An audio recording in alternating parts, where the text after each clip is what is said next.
Bonjour à tous et à tous, bienvenue dans cette nouvelle vidéo dans laquelle nous allons aborder le Super Bowl et donc sa mi-temps où tout plein de trailers et de teasers, de posters ont été diffusés pour pouvoir promouvoir les prochains films, les prochaines super grosses productions américaines qu'on a pu avoir des super trailers, notamment le trailer de The Flash, dont on va forcément parler dans cette vidéo, mais aussi le trailer de Gardiens de la Galaxie Volume 3, on en a eu aussi un TV spot du côté de Mario, Super Mario Bros, dont on va faire la critique le mois prochain sur la chaîne également.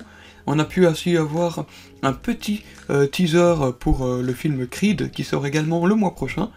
On fera évidemment la critique de Creed 3 une fois qu'il sera sorti avec Michael B. Jordan et Jonathan Majors. J'ai hâte de voir aussi donc la première réalisation de Michael B. Jordan. On a eu aussi un sorte de TV spot pour Indiana Jones 5. Ça par contre je pense pas en parler parce que je ne suis pas non plus un très grand fan d'Indiana Jones, bien que ce soit le dernier avec Harrison Ford. Pour le moment, je pense pas pouvoir faire la critique sur la chaîne, mais c'est pas possible que ça change d'ici là. Et vous, dites-moi dans les commentaires aussi si ça vous intéresse que je fasse une critique sur ce film. Et donc voilà, donc j'ai assez parlé déjà pour l'introduction, c'est beaucoup trop long. Donc c'est parti, on parle des trailers. You have no idea what the consequences can be. Bruce, I could fix things. You could also destroy everything. Alors bien évidemment, on commence avec le trailer de The Flash qui est tombé donc avant le début du match de Super Bowl. Je crois qu'il est tombé pile à minuit, je pense, un truc comme ça. Le trailer est tombé assez tôt, donc ça j'ai pu le voir à temps. Et je voulais faire une réaction au début, mais finalement je me suis dit que, allez, j'étais j'ai pas trop dans le mood de faire une vidéo réaction. Donc c'est pour ça que je fais cette vidéo-ci maintenant, pour pouvoir donner mon ressenti, et aussi sur ce quoi on peut s'attendre par la suite. Donc le premier film qui a eu le droit à sa bande-annonce, c'est The Flash, donc qui est sorti sa première bande-annonce officielle après le teaser qui avait été diffusé au DC Fandom de 2021. On avait eu quelques images vite fait, mais ici on a vraiment un trailer qui balance très très fort, et franchement ça envoie du lourd, et j'ai hâte de voir ce film qui sort donc le 14 juin dans les salles francophones. Et voilà, donc ce film, The Flash, a l'air vraiment monstrueux. On peut voir un Barry Allen qui trouve donc une autre version de lui-même, et donc il va vouloir retourner dans le temps, doit aller dans un univers où sa mère est toujours en vie, et créer donc le Flashpoint Paradox, on va dire. C'est une adaptation du comics Flashpoint. Et donc il va pouvoir se retrouver dans un univers où il n'y a pas de méta-humain, donc personne pour pouvoir protéger la planète. Et c'est là que donc le Zod, qu'on a pu voir dans Man of Steel, va débarquer et donc vouloir faire à cette même époque reprendre le contrôle, on va dire. On a aussi un premier aperçu de Ben Affleck, de retour dans Batman. Ça fait super plaisir, sachant que c'est probablement la dernière fois qu'on le verra dans ce rôle. Ben Affleck est mon Batman préféré, voilà, je le dis, donc c'est le Batman pour moi qui représente mieux l'ADN du personnage, surtout le côté Bruce Wayne. Ben Affleck donc de retour dans le costume bleu et gris, le costume original, donc ça fait super plaisir. J'ai hâte de voir, en espérant que son personnage soit vraiment à la hauteur, mais bon, je pense qu'il fera une courte apparition au début du film. Mais il y a aussi le personnage de Michael Keaton, donc qui joue le rôle donc de Batman de 1989, donc de Tim Burton. Ça fait super plaisir de le revoir plus de 30 ans après qu'il ait quitté le rôle. C'est comme si on ne l'avait jamais quitté. Bon, moi je n'étais pas né à l'époque, mais j'ai grandi, on va dire, aussi avec ce Batman-là. Je regardais souvent chez mes grands-parents sur la VHS, la cassette VHS de Tim Burton. C'était quelque chose, et franchement c'était un Batman qui m'a beaucoup passionné quand j'étais petit. Voilà, donc Michael Keaton vraiment très très fort, donc j'ai hâte de voir aussi ce film, comment ça va se dérouler, avec notamment Supergirl qui a vraiment l'air d'être très badass aussi. Le film a l'air d'envoyer du très lourd, on aura beaucoup de choses qui vont se passer dans ce film. Au niveau des effets spéciaux, je suppose que c'est pas encore tout à fait terminé, il y a certains plans qui sont pas très beaux, mais sinon je pense que dans l'ensemble, la cinématographie se débrouille plutôt bien. On passe maintenant au film suivant. My sacred mission is to create the perfect society. Le deuxième film que j'attendais avec impatience pour sa deuxième bande-annonce, il s'agit bien évidemment des Gardiens de la Galaxie Volume 3, donc le dernier film de James Gunn du côté de Marvel Studios avant de passer du côté du DCU. Ce trailer était un petit peu plus pop-rock que le premier trailer qui était beaucoup plus, je trouve, dramatique. Il y avait beaucoup plus de tension dans le premier trailer que dans le second, tourné vers la rigolade, bien qu'il y ait certains moments du trailer qui soient un petit peu plus sombres. Ça sent vraiment la fin pour Drax, voilà. Drax qui est un personnage que forcément on a beaucoup de personnes apprécient pour son côté dans le MCU, un petit peu plus humoristique, etc. Bien que du côté des comics, c'est pas tout à fait le personnage de Drax, le Destroyer, qu'on voulait voir. Ce dernier film sera aussi le dernier pour Drax ou Rocket, voilà. Il y a certains plans du trailer qui laissent aussi présager que Rocket ne pourrait pas survivre, mais je pense que ce serait plutôt nous induire en erreur et que Rocket va survivre par la suite et que ce sera plutôt du côté de Drax que ça va se passer.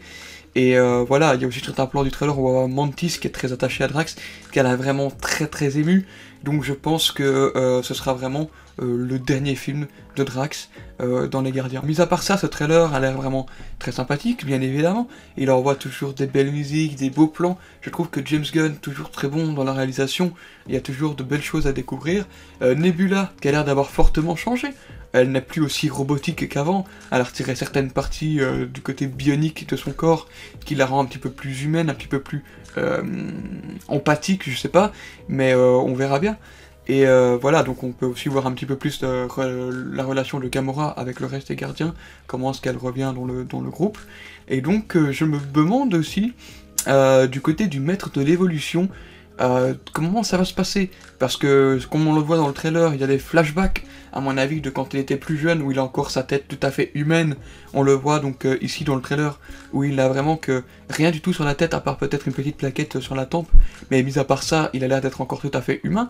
Et plus tard dans le trailer, on voit qu'il est transformé, et donc il s'est lui-même évolué, on va dire, et donc il a plus qu'un masque de lui-même sur la tête. Donc je suis certain qu'à la fin du film, il va y avoir une révélation comme quoi le masque va tomber et qu'on aura vraiment le vrai visage du maître de l'évolution tel que dans les comics. Et ça, j'ai hâte de voir vraiment la gueule qu'il a en dessous de ce masque de peau humaine qu'il a récupéré de son ancien corps en fait. Donc voilà, du côté des Gardiens de la Galaxie, c'est un film que j'attends aussi énormément avec patience et j'ai hâte d'en découvrir plus avec les prochains TV spots qui vont arriver, les prochaines infos. On a aussi eu un poster qui était vraiment plutôt sympathique, et donc voilà, donc du côté des Gardiens de la Galaxie, toujours autant épais par le film, et j'ai hâte de voir ça. Parlons du film suivant. On va désormais parler du TV spot diffusé lors du Super Bowl de Super Mario Bros. Alors là, c'est du génie. Franchement, ils ont fait un TV spot comme si c'était une publicité. Et c'est ça en fait le but du TV spot. Et franchement, c'est ça qui rend le truc vraiment génial. C'est que directement, les personnages de Mario et Luigi parlent à la caméra, enfin ils chantent à la caméra. Et franchement, on est mis dans le truc directement. Et en plus de ça, à la fin de la bande-annonce, enfin du teaser, ils nous disent voilà, rendez-vous sur le site SMB, Plumber, je sais plus quoi. Et franchement, allez voir. C'est fou ce qu'ils ont fait.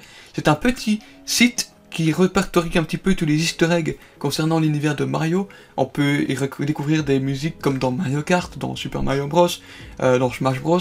Il y a plein de références à l'univers de Mario. C'est un petit kiff, et franchement, pour attendre la suite des trailers, ça faisait du bien, parce qu'on pouvait attendre en jouant un petit peu avec ce site-là.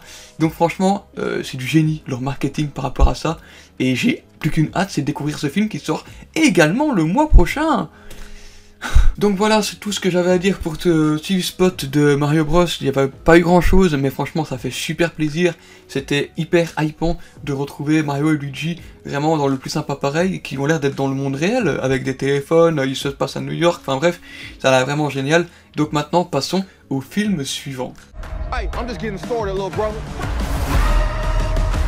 Ensuite, on a eu droit à un petit TV spot de quelques secondes, une cinquantaine de secondes, de Creed 3, avec tout simplement le logo qui s'écarte et qui grandit de plus en plus, laissant transparaître à travers chiffres, en fait, les images du film. Et donc, franchement, ça a l'air d'être d'envoyer encore du lourd. La réalisation a l'air d'être encore au top, hein, j'ai envie de dire, bien que ce soit Michael B. Jordan, c'est sa première réalisation, donc j'ai hâte de découvrir son premier film, et selon les retours de certaines personnes qui n'ont déjà pu le voir en avant-première, ça a l'air d'être le meilleur de la trilogie, donc en espérant que ce soit vraiment ce que tout le monde pense, et que je puisse penser également, mais en tout cas j'ai hâte de découvrir ce film, et ça va être un banger en fait. Creed 3, c'est un film que j'attends de pied ferme, sachant que j'adore l'univers. J'ai grandi avec mon père en regardant les films de Rocky Balboa, et puis maintenant je regarde toujours avec lui les films de Creed. Franchement, toujours aussi bon. Et voilà, donc j'ai hâte de continuer cette aventure, cette saga Rocky avec Creed. Et voilà, donc on n'attend plus que ça. Avec aussi Jonathan Majors qui va être monstrueux une fois de plus. Tout comme dans Ant-Man. Ce mec est trop fort. Voilà, c'était ces trailers, ces bandes annonces dont j'avais envie de parler avec vous dans cette vidéo. J'espère que ça vous a plu, une petite vidéo récapitulative de ce qui s'est passé pendant le Super Bowl. Je sais pas si je vais pouvoir faire ce genre de choses à chaque fois qu'il y a des événements comme ça, notamment des matchs de foot ou des trucs comme ça, qui peuvent être propices à la diffusion de trailers. Ça peut être sympa donc de faire des petits récaps comme ça, des trailers qui sont tombés lors d'une nuit ou quoi que ce soit, quand il y a un match de foot de ce genre. Ça me fait plaisir de pouvoir tester de nouvelles choses. J'espère en tout cas que vous, ça vous plaît, et dites-le moi en commentaire si ça vous plaît ou non. Comment est-ce que je pourrais améliorer le concept, et franchement, je lis tous les commentaires, donc ça m'intéresse d'avoir vos conseils. Donc n'hésitez pas à bombarder les commentaires de quelque chose, de concept que vous avez envie de voir par la suite concernant ce genre de format. Et voilà, donc forcément, je vais essayer d'appliquer au mieux les meilleures choses pour que la vidéo soit le plus qualitative possible. J'essaie déjà de m'améliorer en utilisant un petit peu plus de fonctionnalités, en espérant que ça vous plaise aussi. Et voilà, dites-moi dans les commentaires ce que vous voulez voir sur la chaîne, et forcément, j'y répondrai avec plaisir. Voilà, j'en ai tout pour cette vidéo récapitulative. J'espère que si vous avez apprécié celle-ci, n'hésitez pas à liker, partager, et aussi à me suivre sur tous les réseaux, à savoir TikTok et Instagram, pour ne manquer aucune de mes prochaines vidéos. Et en attendant, il ne me reste plus qu'une chose à vous dire, c'est à la prochaine pour de nouvelles vidéos. À très bientôt.